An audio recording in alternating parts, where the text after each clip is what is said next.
if people would tell you what they want to do, or they'd be willing to fill out a simple questionnaire on scales, which would tell me whether they're analytic or not, that would really be great. But unfortunately, very few people are willing to take the time. Would you take a questionnaire to help us identify your cognitive style? Not many people. Now, on the other hand, if you have a trust relationship with people, like your BMW, and you say, you know, we really want to do better with you. We know you bought a BMW in the past. You know, we'd like to deliver content in a way that's most meaningful to you. Would you answer these 6 questions for us so we can target?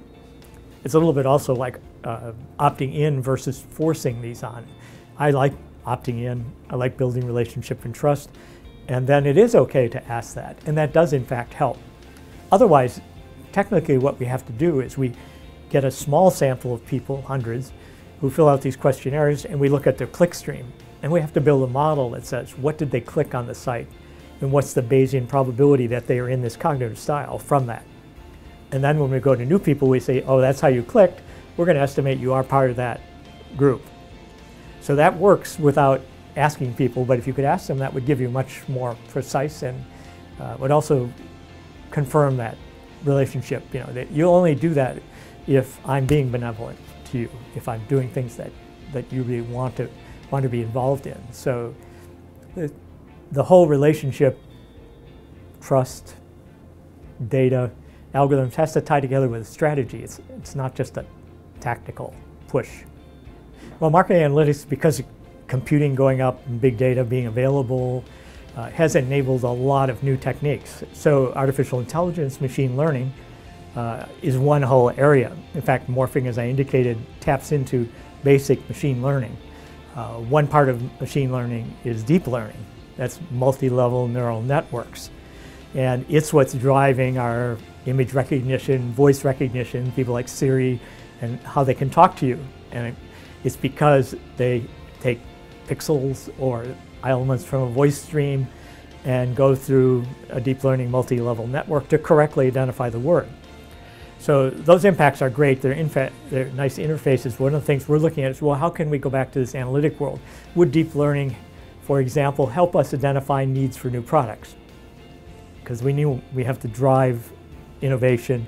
We have to keep creating new products because of the saturation in markets, and we need to deliver on our trust by innovation. So we're in a project now where we're looking at credit cards and acceptances of credit cards from sites like Credit Karma or NerdWallet, and looking at what cards they chose and then what the clickstream is, to try to say what is the latent need space that's reflected by their search of clicks and what they did select. And that we're finding is very promising. We aren't ready to report the results, but that would be an example of deep learning at this next level, which is really kind of how does it fit into the marketing analytics. It's, if that does work, then we would have potentially a huge stream of data coming by, and we could use that to create new products, concepts. That doesn't mean we wouldn't do laboratory testing of them, consumer testing like we did in the 80s and 90s, assessor, or we would not do test markets in some cases, but it would be a sort of a contributor to the front end, what they call the fuzzy front end of new product development. Media Lab's been a really important element in all my work. So Media Lab's basically creating technology like Picard's wearables and so forth. What I've usually been doing is kind of saying, how do we use this to make marketing decisions better? So I'm usually doing the decision modeling. My background is engineering, so I'm more problem solving. So the kind of things she's doing, yes, I think those are very valuable kinds of things. If you had sensors, real-time sensors, it'd be very interesting to know, if you're clicking bio markers and you know what they're clicking on, what you're doing, that could be an element in the big data analysis, for example, in terms of what's their response to an ad, what's their response to a search, what's their response to a consumer story on a social website. So that's a great strength of MIT. I mean, we have cross ties from Sloan to the Media Lab to engineering. All these AI developments are really coming out of the computer science department.